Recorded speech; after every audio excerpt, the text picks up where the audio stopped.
Bonjour à tous et bienvenue dans cette nouvelle vidéo. C'est la première vidéo que je fais sur ce format et cela tombe bien, car je souhaite vous parler d'un sujet crucial et important, l'enlèvement. Ceci est en lien avec les événements récents. Pour beaucoup d'entre vous qui suivez les informations et les réseaux sociaux, vous savez qu'il a été annoncé par des personnes que l'enlèvement des croyants se produirait entre le 23 et le 24 septembre 2025. Cela ne s'est pas produit. Mais je veux attirer votre attention sur les réactions des personnes avant ces dates. Nous pouvons remarquer qu'avant le 23 et le 24, cette information a suscité de nombreuses réactions.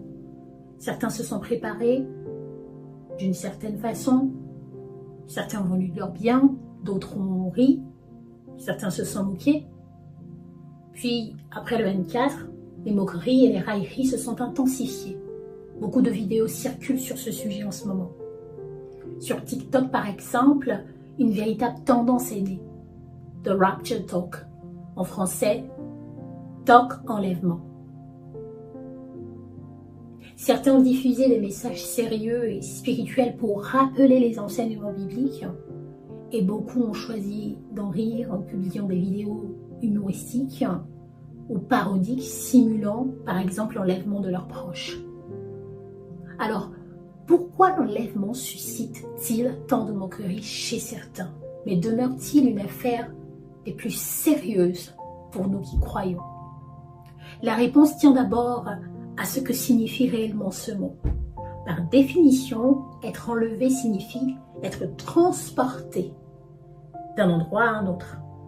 Un enlèvement, c'est donc le fait d'être retiré soudainement d'un lieu pour être conduit ailleurs.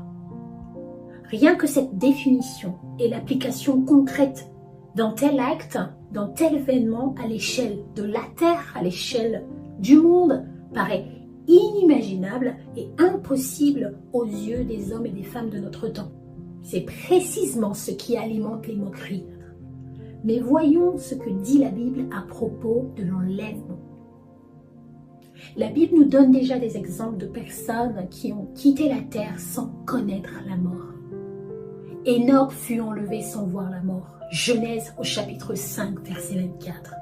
Élie fut enlevé dans un char de feu. 2 Rois au chapitre 2, verset 11. Les croyants croient qu'il y aura un enlèvement, c'est-à-dire que des hommes et des femmes seront enlevés dans la gloire. Et leur foi se repose sur ces témoignages vivants et sur ces promesses certaines. Une autre promesse forte qui résonne dans le cœur des croyants est celle d'1 Thessaloniciens au chapitre 4, verset 16. Il est écrit « Car le Seigneur lui-même a un signal donné à la voix d'un archange et au son de la trompette, descendra du ciel, et les morts en Christ ressusciteront premièrement. Ensuite, nous les vivants qui serons restés, nous serons tous ensemble enlevés avec eux sur des nuées à la rencontre du Seigneur dans les airs. Et ainsi, nous serons toujours avec le Seigneur. C'est une promesse divine et il n'y a pas de doute là-dessus. C'est donc une réalité pour ceux qui croient à la parole de Dieu. Qu'est-ce que l'enlèvement représente pour le croyant? Voyons maintenant ce que représente l'enlèvement pour le croyant. L'enlèvement représente une si grande promesse. Un départ soudain et secret, un départ inattendu, un départ mystérieux au-delà de toute logique humaine. L'enlèvement, c'est aussi un événement de gloire et de bénédiction. Pourquoi manquerions-nous de foi pour croire que Dieu accomplira encore une fois ce qu'il a déjà fait? Dieu qui a créé les cieux, la terre, les éléments visibles et invisibles, manquerait-il de puissance pour enlever les cieux? Il l'a fait pour Enoch, il l'a fait pour Élie. Faillerait-il pour nous aujourd'hui? Non. Le croyant qui a foi croit que Dieu est tout-puissant, infaillible, immuable. Il croit aussi pleinement que Dieu est capable de faire des choses qui vont au-delà de la logique, de la connaissance et de toutes les capacités humaines. Le croyant croit aussi que Jésus-Christ est mort à la croix, qu'il est ressuscité le 3e jour, qu'il a été enlevé et qu'il a donné cette promesse.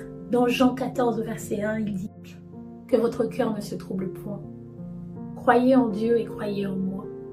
Il y a plusieurs demeures dans la maison de mon Père. Si cela n'était pas, je vous l'aurais dit. Je vais vous préparer une place.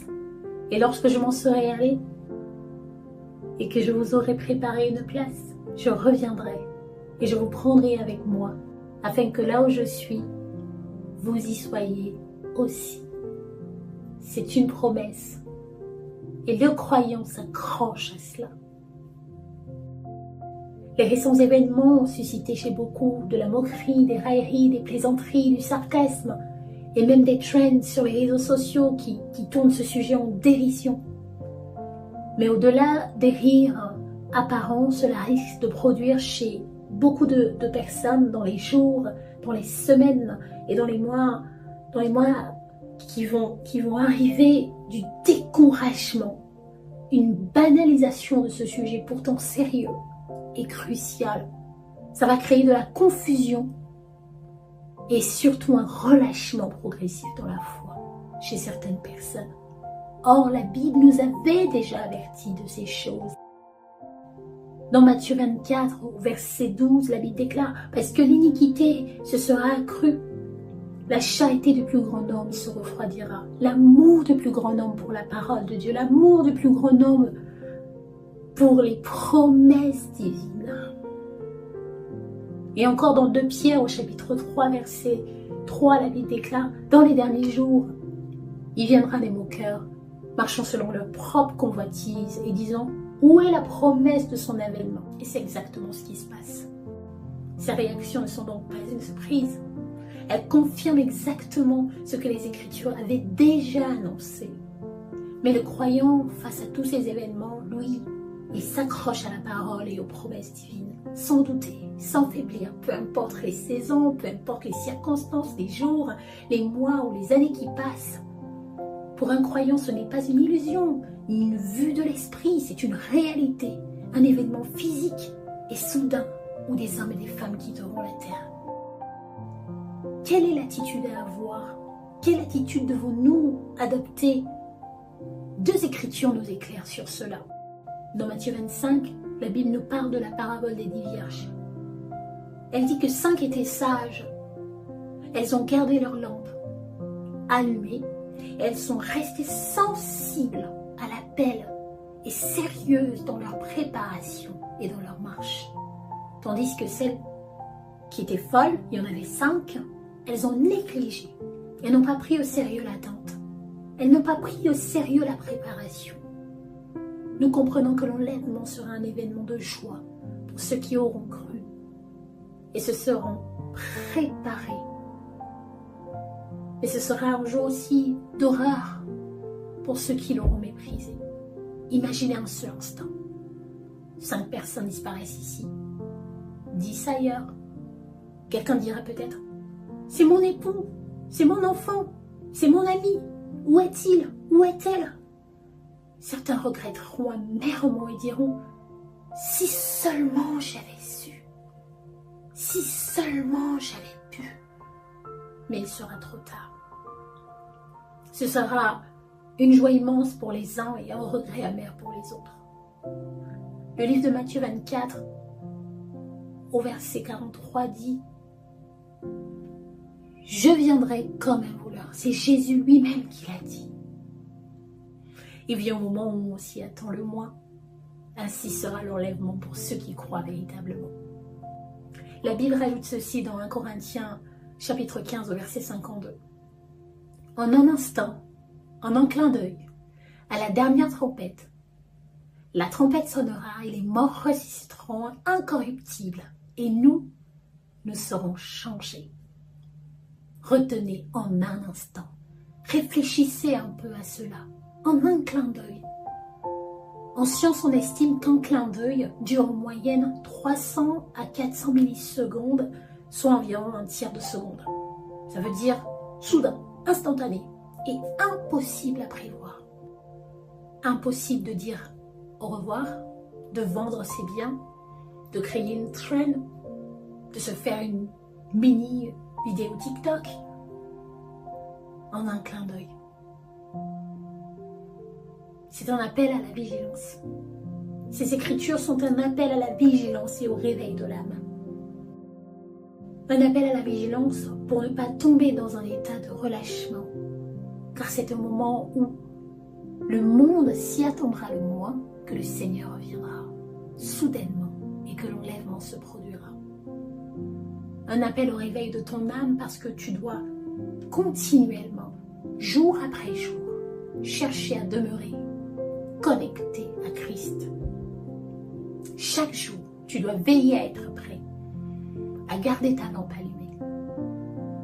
C'est le but ultime de notre marche, être trouvé prêt lors de son retour. On peut tout faire, mais c'est le but ultime. Ne l'oubliez jamais. Ne l'oubliez jamais. Beaucoup ne croient plus. Beaucoup ne croient pas. Même certaines personnes qui vont à l'église ne croient pas à cela. Mais toi qui écoutes, prends cela au sérieux.